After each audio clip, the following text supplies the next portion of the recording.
table if you want to do a formal dinner at home or with a friend or outside somewhere and you had to set it up by yourself. You start to set it up from inside, outside, but if you start eating, always start from outside. So we start with a salad, for example, or with a fish starter, and we take the fork and the knife from outside. Then if you see the round spoon like this, you know you have a soup dish. And I don't know if you know how to eat the soup properly. Maybe I just show you quickly how you eat it. So you take the spoon and you go from inside, outside, and you clean the spoon, and then you eat the soup. So you don't slurp the soup. You properly clean your spoon on the end of the soup plate. You'll be surprised at how many people who don't know how to do that actually, or don't do it. Yeah. Then I don't know if you know what this knife is for. It looks different than the other knife. It's a fish knife. If you see this one, not that you're surprised if there is a wrong knife or if that is a butter bread spreader, it's a fish knife. And I just want to say that if you look at this, it's only for a right-handed person actually, so it's very difficult if you're left-handed. You'll have to use like a normal knife, okay? Then we have the next dish, it's the main dish. So as well you have the fork and the knife.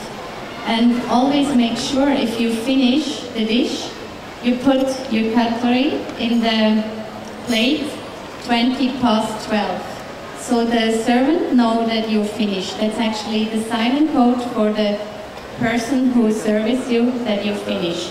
The person always serves from the left and cleans up from the right. So make sure as well you have a little bit of feeling with the person who serves you. And if you're serving, you should actually watch out for it. If they're not having the 12-20 position, you should never clear it away, okay? Because that means the person's still eating. Then on the left, the top, you have the bread plate with the bread, with the butter spread. Looks like this. Usually you have one little butter cup on the table and you share. So when you share it, you take a little bit of butter, put it on your plate and give it to the next person on the right. So everything goes on the right, on the table. If it's bread, if it's salt and pepper, if somebody asks you for salt and pepper, always take salt and pepper together. Not only the salt or the pepper, so give it together to your neighbor.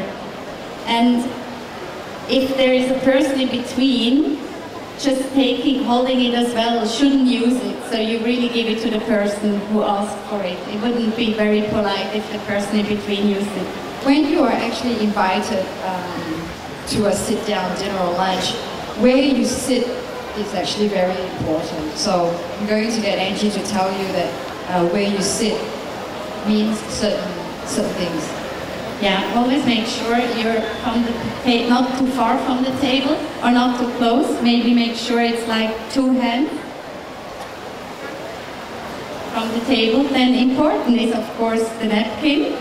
That's actually the first thing you use. You put it on your lap and use it. Don't do this. I mean, nobody needs to see that. A napkin is more just to block your mouth, not to wash your face or dry your arms or anything else. So it's really just to cover your knee. What I've seen also is that a lot of people like to put their napkins on their necks, which is really wrong. So you should never do that. As well, if you have to go to the toilet or to the restroom, just take your napkin and put it on your seat or on the back of the seat, so the person who serves you knows you will come back. If the dinner is finished, you always wait for the host anyway before you leave the table. Otherwise, you just fold your napkin, put it on the left, and then you're finished with your dinner or with your lunch. I just want to tell you as well about the cutlery on top of your plate. It's not another dish like a soup or or something salty, it will be for the dessert. So the person who serves you take all the cutlery away before the dessert will be served, and then take it down to your sides. So you use the spoon and the fork for example, for cake with some cream or ice cream. So you use that both. Yeah. And it's always on the top. And that's very important, because very often at the school we see that by the end of the dinner, those two spoon and forks at the top are gone because they've used it sometime during the course of the dinner. They don't understand that that is what you use for dessert. So if you see something at the top, don't use it, because you know it's for dessert, okay? Then I want to tell you quickly something about all the glasses, because it can be quite confusing to sit in front of 5 glasses, which one to use. We have the water goblet that's always on top of the knife. That's the water tumbler or goblet called. Make sure you never hold a glass like this, you always hold it on the stem. Especially a wine, you don't want to change the temperature of a wine.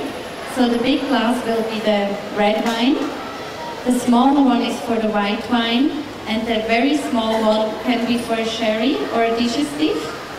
And then we have as well the champagne. If it's not served before when you come to an event, if you have it during the dinner or lunch, it's always behind. Because usually champagne can be first for cocktail or on the end for dessert as well when you have the cake. Just make sure that you don't use the wrong glasses. Never do this if you don't want to have no water or no wine. Just say, no thank you, I don't take red wine, white wine. I think people always get very confused because there's so many glasses. Just be careful.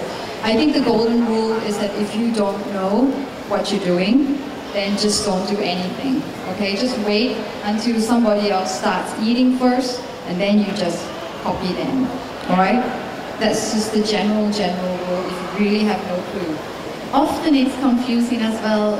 Do I have to use the left plate for the bread, or is it on the right, the glasses? Not that you steal your neighbor's bread, that wouldn't be very nice, or his wine. So you can remember BMW, it's bread, middle, and wine or water.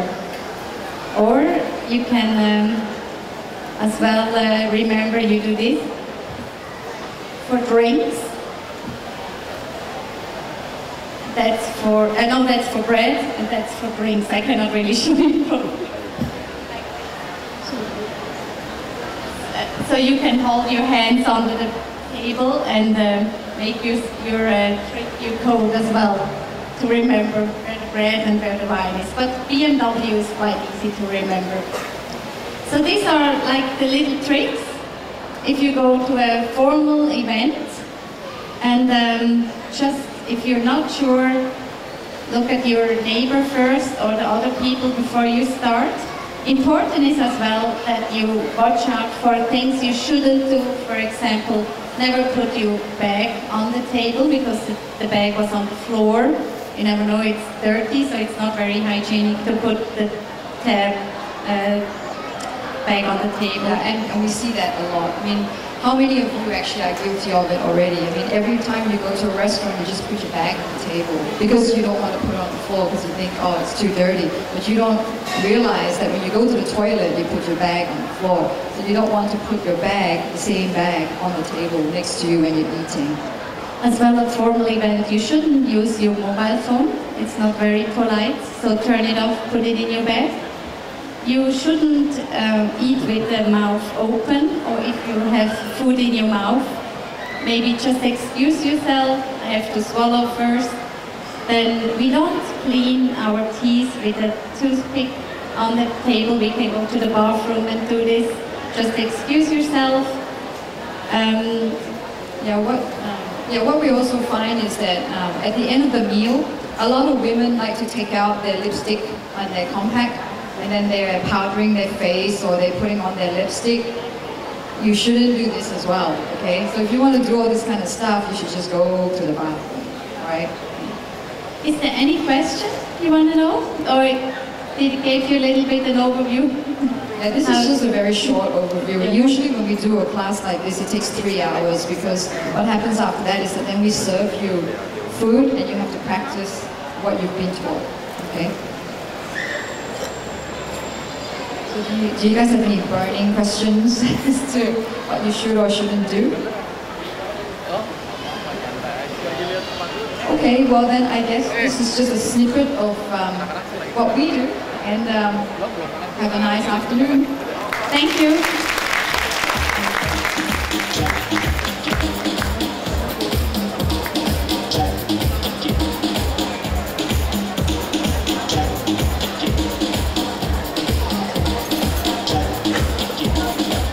Thank you very much. Once again, a very big round of applause for Miss Lynette Fu. And Angie, yes, we've learned much about Ireland a little bit there, of I course. learned a couple of things as well. So you say, don't put your handbags on the table, but what if you have like a little clutch or something? Where do you put the clutch then?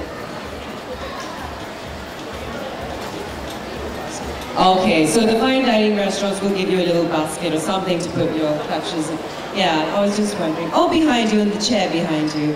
Okay, well, thank you very much. Is there a website or something if our audience here want to know where to go to? Palettesensations.com, and you might just be, you know, more equipped etiquette-wise and how to eat at a restaurant.